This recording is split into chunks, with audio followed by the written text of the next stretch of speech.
سلام، من علی هاشمی هستم و اینجا اتاق احیاست. تو این پادکست میخوایم داستان‌ها و آثار ارزشمند ادبی رو به شیوه خودمون برای شما بازگو کنیم. برای این قسمت داستان خسرو و شیرین از نظامی رو انتخاب کردیم. خسرو و شیرین دومین منظومه از مجموعه 5 گنج داستان عشق خسرو پرویز پادشاه ساسانی به شیرین شاهزاده ارمنیه. بدون مقدمه بریم سراغ اصل داستان.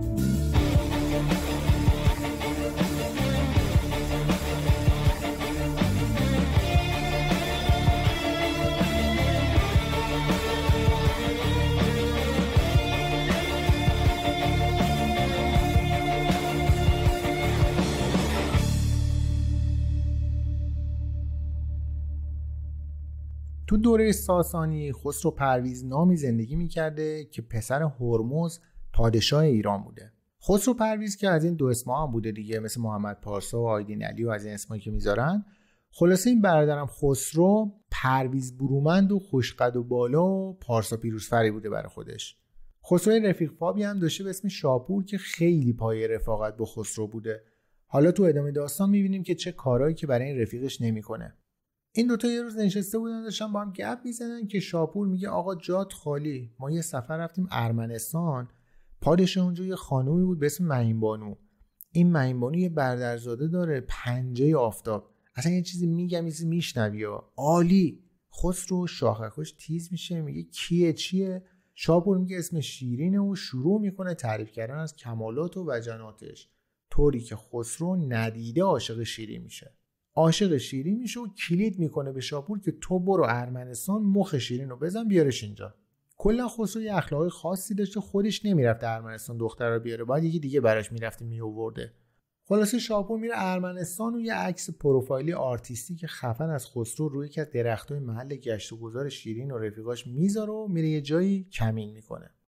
از قضا شیرین میاد و عکس رو میبینه و یه دل نه 100 دل عاشق خسرو، یعنی عاشق عکس خسرو میشه. شیرین میره تو کف این عکسه، ولی خب دور و بریاش از ترس اینکه طلسمی چیزی نباشه عکسو پاره میکنن و ماجرا همونجا تموم میشه.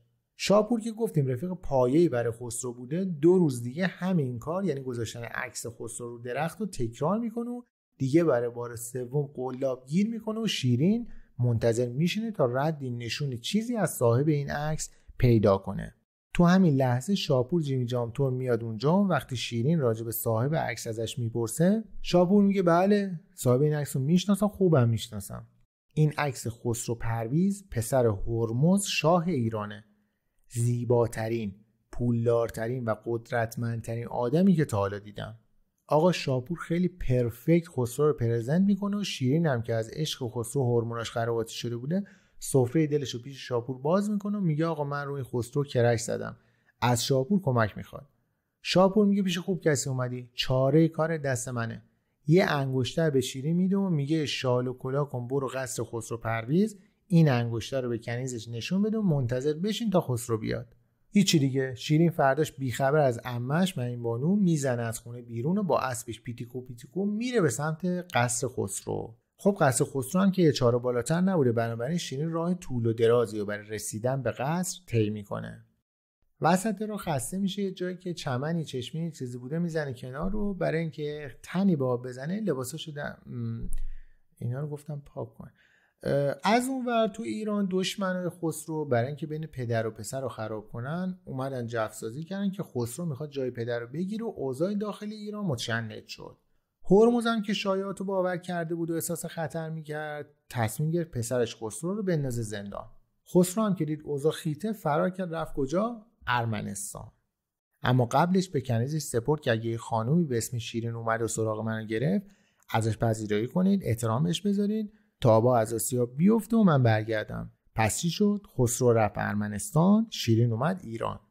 شیرین میاد ایران و طبق قرار میره قصر خسرو، انگشتر نشون کنیزش میده. اما از اونجا که بعضی از خانوما، دقیق کنید بعضی از خانوما یکم روی این مسائل حساسن و حسادت و اینا، اون کنیز شیرین رو میفرسته یه جایی واسه اقامت که کم از زندان نداشته. خسرو بهش گفته بود بهش احترام بذارین، ازش پذیرایی کنین، اما اینا چیکار کردن؟ نهایتا شیرین رو فرستادن یه جای داغون و اونجا منتظر خسرو موند. خسرو هم بعد از اینکه به ارمنستان میرسه یه مدت تو دربار معین بانو همون پادشاه ارمنستان طلب میشه و عشق و حال و اینا، که شاپور میاد و خبر میرسونه که مهندس شیرین تو ایران منتظر شماسا. خسرو که گفتیم اخلاق خاصی داشته، دوباره به شاپور میگه داداش برو شیرین رو از ایران بیار ارمنستان. خلاص شاپور میره ایران و دنبال شیرین که میبینه توی اقامتگاه داغون منتظر خسروه. قضیه خسرو رو بهش تعریف میکنه و دوباره هلکلک شاپور و شیرین میرن ارمنستان. اما اگه فکر کردین دیگه الان به هم رسیدن، باید بگم که اشتباه کردین، چون قبل از اینکه شاپور و شیرین برسن ارمنستان، پدر خسرو یعنی هرمز ترمز زندگیش کشیده میشه و به رحمت خدا میره. خسرو هم که وارث تاج و تخت پدر بوده، قضیه عشق و عاشقی رو بیخیال میشه و میذارتش تو حالت استنبای و پلن بی که پادشاه ایران بوده رو ران میکنه و برمیگرده ایران و میشه رو تخت پادشاهی. حالا شیرین و شاپور کجان؟ ارمنستان. کلا تا الان هر موقع اینا ایرانن اون ارمنستان، هر موقع اونا اونجان این اینجا. حالا تو ایران هم طبق معمول یکم اوضاع متشنج بوده. یه بابایی به اسم بهرام چوبین که طمع پادشاهی داشته، چون میندازه که خسرو خودش باباشو کشته که بشینه رو تخت سلطنت و لیاقت پادشاهی نداره و مال این حرفا نیست و از این حرفا. خسرو هم که میبینه اوضاع خرابه، مجددا میره کجا؟ نه دیگه این دفعه نمیره ارمنستان، میره آذربایجان. البته آذربایجان هم همون دور و براست، یعنی سرشو میزدی تاشو میزدی میرفت همون طرفا. خسرو یه مدتی اونجا بود و یه روز که برای شکار رفته بوده بیرون، یه گروهی رو اونجا میبینه، کنجکاو میشه، پرسجو میکنه، میبینه از ارمنستان اومدن. میره جلو ببینه کیان که بالاخره بعد از این همه فراز و فرود و ایران و ارمنستان کردن، شیرین رو میبینه.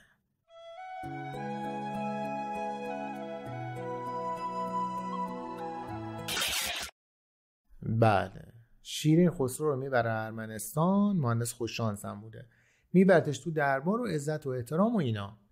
مهین بانو که از عشق و علاقه این دوتا باخبر میشه، به شیرین میگه ببین تو دختر پاک و نجیبی هستی، حواست باشه به بهانه عشق و عاشقی چیز نشی، یعنی دامن عفتتو لکه‌دار نکن، اینطوری بگم خوبه.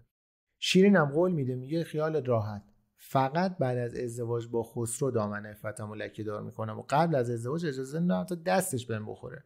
خانواده سفتی بودن، مثل این روشنفکرا نبودن. خلاصه یه ماهی با هم نامزدطور بودن و گشت و گذار میرفتن و خوش میگذروندن. یه روز که همه چیز برای لکه‌دار کردن دامن عفت شیرین فراهم بوده، خسرو میاد سمتش، ولی شیرین که به مهین بانو قول داده بوده به خسرو میگه های کجا، شما اول برو تکلیف تاج و تختتو معلوم کن، بعد بیا با هم رسما ازدواج کنیم، بعد ما در خدمت شما هستیم. خسرو بهش برمیخوره و قاطی میکنه، میگه اولا که خیلی اخلاق بدی داری زدال میزنی، دوم من انقدر درگیر عشق و عاشقی با تو بودم اصلا پادشاهی و سلطنت رو ازت دادم. شیرین جواب میده چرا منت میذاری و بحث بالا میگیره که خسرو میگه 10 تا شیرین و نهایتا خسرو با حالت قهر میزنه بیرون و میره قسطنطنیه پیش قیصر امپراتور روم. گفتم یه ذره اخلاقی خاصی داشته. قیصر از خسرو خیلی به گرمی استقبال میکنه و خسرو هم انقدر اعصابش از دست شیرین خورد بوده که مریم دختر قیصر رو میگیره که یعنی ازدواج میکنن با هم. ببین یه بحثشون شد، طرف کات کرده نکرده یه راست رفت یکی دیگر رو گرفت. خلاصه خسرو که حالا دیگه نسبت فامیلی هم با امپراتور روم داشته، بعد یه مدت با نیروهای نظامی که در اختیارش قرار میدن میاد ایران و بهرام چوبین رو چیز میکنه و حمله میکنه و تاج و تختش رو پس میگیره. وقتی میشینه رو تخت سلطنت و پروژه پادشاهیش به ثمر میشینه، یه دفعه یاد شیرین میفته و عشق شیرین دوباره تو دلش زنده میشه. از اون طرف شیرین هم که مثل چی پشیمون شده بوده، هی استوریای مریم زن فعلی خسرو رو با خسرو سین میکرده و هی گریه میکرده و غصه میخورده، اما مهین بانو هی میومده عمه طور دلداریش میداده و باهاش حرف میزنه که پسر اصلا لیاقت تو رو نداشت، بذار بره گم شه، 100 تا بهتر از این برای تو هست. خلاصه با این حرفا آرومش میکرد، اما شیرین میگفته فقط خسرو. بالاخره مهین بانو فوت میکنه و حالا شیرین میشه پادشاه ارمنستان. اما از اونجا که نمیتونسته احساساتش رو کنترل کنه، تاج و تخت پادشاهی میسپاره به یکی دیگه و پا میشه با شاپور هنوز اونجاست. بله، پا میشه با شاپور میره ایران. خسرو که خبردار میشه شیرین به خاطر دیدنش اومده ایران، خیلی ذوق مرگ میشه، ولی خب از اونجا که همیشه یه مشکلی هست، از مریم زن فعلیش مثل چی میترسید و جرئت نمیکرده بره شیرین رو ببینه. خسرو میگه چیکار کنم چیکار نکنم، در نهایت دلو میزنه به دریا و میره به مریم میگه که مری شیرینو که بهت گفته بودن قضیهشو. مریم میگه نه کدوم؟ میگه بابا همون که گفتم یه آشنایی سطحی داشتیم با هم، این شیرینی داره از عشق من رسوا میشه. بذار برای اینکه دهن دشمنا رو ببندم آبروزی نشه بیارمش همینجا تو قصر خودمون، همینجا یه گوشه کناری باشه. مریم میگه شما خیلی غلط کردی، فکر شیرینی خیلی بیجا کردی. هی هرچی من هیچی نمیگم روشنفکر بازی در میارم تو پررودر میشی. مامانت هم دیروز اومده بود اینجا خیلی داشت حرف اضافی میزد که چه میدونم لالو تخت پادشاهی پسرم گرد و خاک نشسته و پرده‌های حرمسرا چرا چروکه و ورشی دختر مردم آورده تو کشور غریب، چه خواستگارا که نداشتن، پسر پادشاه یونان، چین، تیمور شرقی، جولیا سزار، کالیگولا. من نمیدونم بابای من تو قیافه تو چی دید تن به این وسط داد. تازه اومدی میگی شیرین هم میخوای بیاری اینجا، رو تو برم. خسرو که میفهمه نه مریم راضی بهشون نیست، به همون رابطه مجازی با شیرین از طریق پیام رسان شاپور رضایت میده. چند وقت اینطوری میگذره ولی خب خسرو میبینه که لانگ دیستنس حال نمیده. پیغام میفرسته که شیرین یه روز قایمکی بیاد حرمسرا. شیرین اینو میشنوه دوباره قاطی میکنه، میگه نه اصلا، یا رسمی یا هیچ، ما از اون خانواده‌اش نیستیم. خسرو هم که از اون ور مریم و از این ور شیرین یه حالت بین الحرمینی داشته، هیچ کاری هم نمیتونسته بکنه. اینم بگم که شیرین یه رژیم غذایی خاصی داشته که قوت غالب شیر بوده. صبحونه شیر، ناهار شیر، شام شیر، بعضی وقتا به جای آبم شیر میخورده. یعنی خیلی سبک غذایی شیری داشته. فاصله اونجایی که گاو و گوسفندا رو نگه می‌داشتن تا محل زندگی شیرین خیلی زیاد بوده و برای تهیه شیر خیلی دردسر داشتن. شاپور پیشنهاد میده از اونجایی که گاو و گوسفندا بودن یه جوبی چیزی درست کنن تا جایی که شیرین بوده که تو شیر بریزن و یه جورایی اون محل رو شیرکشی کنن. برای این کار یه مهندس عمران طوری رو استخدام میکنن به اسم فرهاد. شیرین میاد به فرهاد توضیح بده که این جوبه رو چجوری بکش که فرهاد به محض دیدن شیرین یه دل نه 100 دل عاشقش میشه. آنچنان دلباختش میشه که پروژه کانال کشی رو به عشق شیرین خیلی زود تموم میکنه.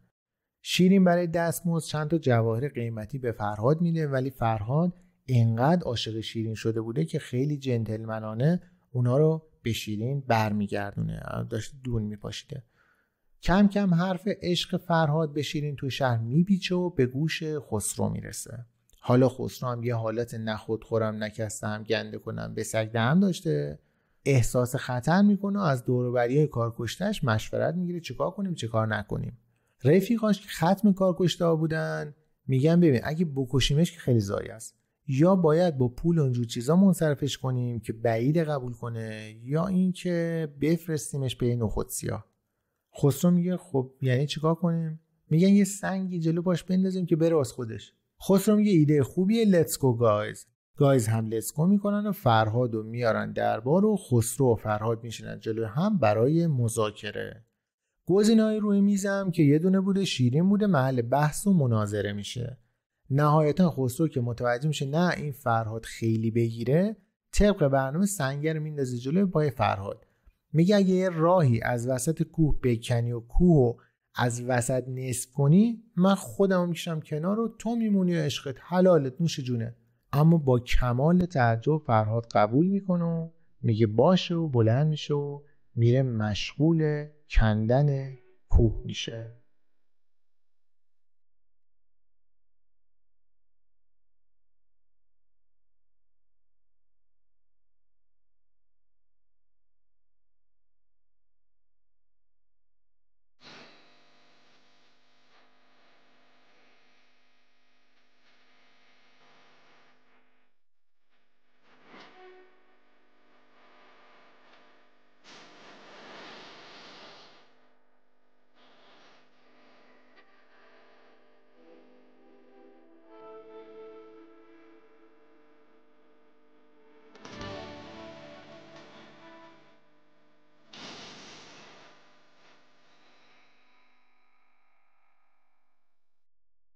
یه روز شیرین با یه ظرف شیر میره دیدن فرهاد که دلبری کرده باشه. فرهاد این حرکت شیرینی که میبینه آقا ترکیف میشه. ترکیف هم یه حس ترکیبی بین خوشحالی و عرق شرمه. اما تو راه برگشت اسب شیرین زمین میخوره و زخمی میشه و فرهاد اسب و شیرین رو توجه نکردین، اسب و شیرین رو با هم کول میکنه و میبره قصر شیرین. قصر شیرین نه قصر شیرین. بعدش هم خیلی جدی و مصمم برمیگرده سر کارش رو الان نکن کی بکن. همچین رقیب سرسختی داشته خسرو. رفقای کارکشته خسرو میان بهش خبر میدن که فرهاد از وقتی شیرین رفته دیدنش حالت دوپینگ عاطفی شده، با این سرعتی که داره میکنه تا یه ماه دیگه تمومه. خسرو احساس خطر میکنه و دوباره با اطرافیانش مشورت میکنه که این دفعه تصمیم میگیرن یه نفر رو بفرستن به فرهاد بگی که شیرین مرده. چی؟ شیرین مرده، بلکه از غم از دست دادن عشقش یه مدت دست از کار بکشه تا بعدن یه خاکی تو سرشون بریزن. اما وقتی خبر دروغ مرگ شیرین رو به فرهاد میدن، از شدت قصه شنیدن این خبر همونجا جان به جان آفرین تسلیم میکنه.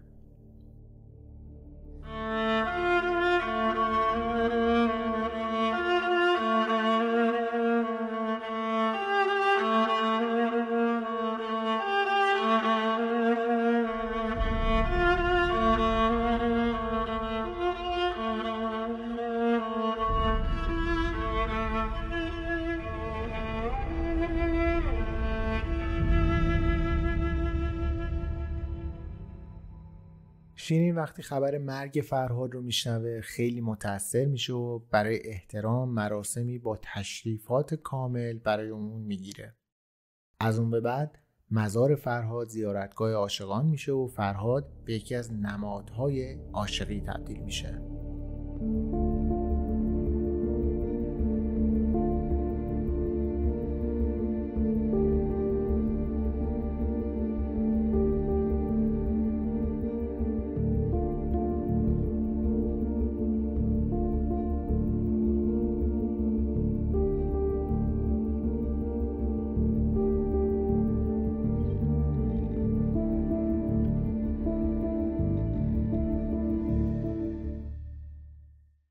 تو همین ایام مریم همسر خسرو از دنیا میره و خسرو که دیگه مانعی برای رسیدن به عشق قدیمیش سر راهش نمیدیده پیغام میفرسته که شیرین رو به حرم سراش بیاره. حالا نگاه کنم. از اون طرف شیرین همچنان رو حرفش بوده که فقط در صورتی میاد که با احترام مراسم عروسی علنی براش گرفته بشه. حالا من موندم این خسرو اینقدر شیرین رو میخواسته چرا نمیگرفتش؟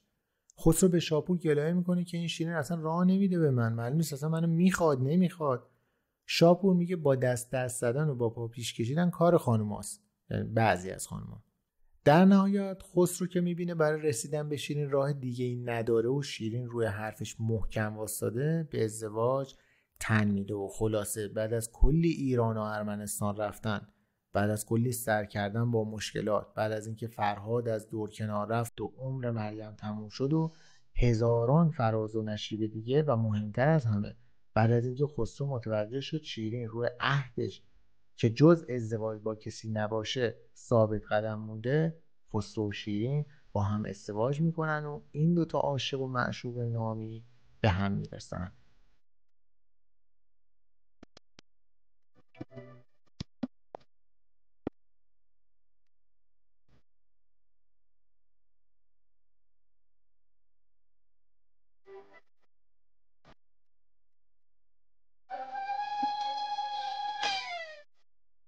بعد از این ازدواج خسرو با تشویق شیرین عدالت و دانش رو تو ایران گسترش میده و اوضاع مملکت رو سر و سامون میده. قضیه پشت هر مرد موفقی زنه چیزه. اما از اونجایی که خوشی و آسایش این جهان هیچ وقت ثابت و موندگار نیست، خسرو که یه پسر ناخلف از مریم خدابیامرز به اسم شیرویه داشته، وقتی شیرویه به جوانی میرسه به طمع قدرت پدرش خسرو رو زندانی میکنه تا خودش تاج و تخت رو دست بگیره. خسرو میفته زندان و تو زندان تنها مونس و همدم شیرین بوده و برای خسرو متحول شده همین کافی بوده. شیرین شبا میرفته بالای سر خسرو و دلداریش میداده و با هم شب و سحر میکردن. چند مدتی همینطور میگذره اما کار به اینجا ختم نمیشه. یه شب که شیرین و خسرو خوابیده بودن، یه نفر به دستور شیروی بالای سر اونا میره و با خنجر یک ضربه کاری به پهلوی خسرو میزنه و فرار میکنه. از زخم خسرو جوب خون راه میفته و خسرو که به شدت درد میکشیده و تشنه شده بوده میخواد شیرین رو از خواب بیدار کنه تا براش آب بیاره. اما با خودش فکر میکنه که اگه شیرین بیدار بشه و اونو تو این وضعیت ببینه ممکنه 1000 تا اتفاق براش بیفته. به خاطر همین تحمل میکنه و اونو بیدار نمیکنه و آروم آروم به سختی جون میده و از دنیا میره.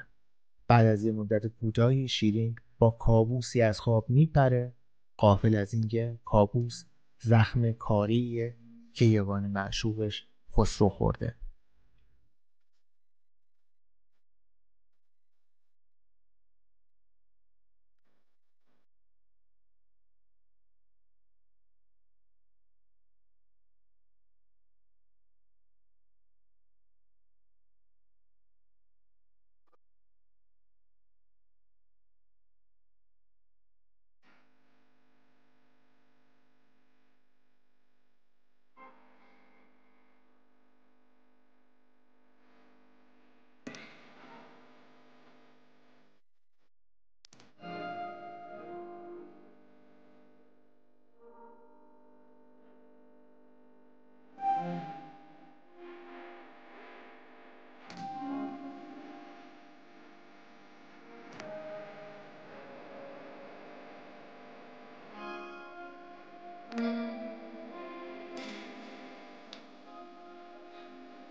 بعد از مرگ خسرو مراسم سوگواری باشکوهی برپا میشه و تو این گیرودار شیرویه وقاحت رو به حد اعلا میرسونه و به شیرین پیشنهاد ازدواج میده.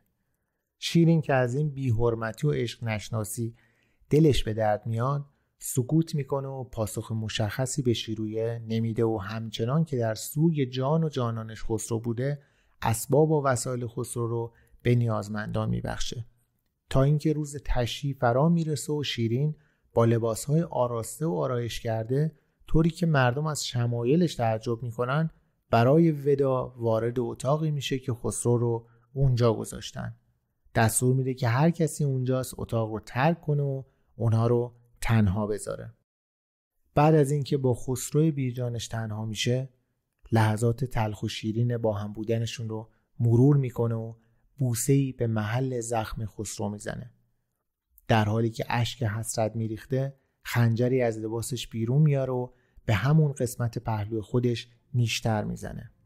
زخم بر زخم خسرو فریاد میزنه حالا دل به دلدار رسید و جان به جانان و بعد از مدتی در آغوش خسرو از دنیا میره.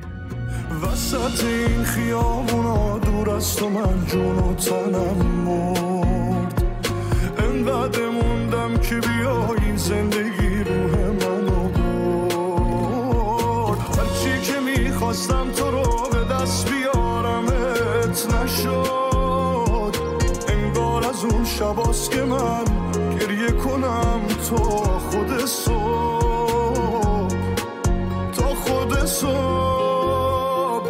هر جا برم باز نمیشه که تو رو فراموشت کنم، هر جا بری تو من از قلب خود. خب این بود اتاق احیای داستان خسرو و شیرین اثر نظامی، کتابی که با حدود 7700 بیت توی قرن ششم هجری نوشته شد و نظامی حدود 16 سال از عمرش رو صرف کرد تا ما رو با یکی از مظاهر عشق و تعلق و دوگانگی اون با پاکی و درستی آشنا کنه.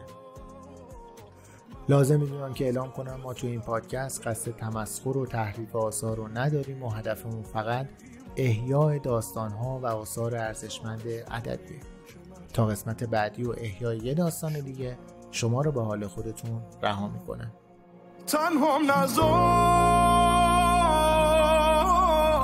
منو با این خیابونا و این زخمای کاری، تنها نذار یکم گوش بده حرفامو، مگه تو دل نداری، تو دل نداری. هر جا برم باز نمیشه که تو رو فراموشت کنم.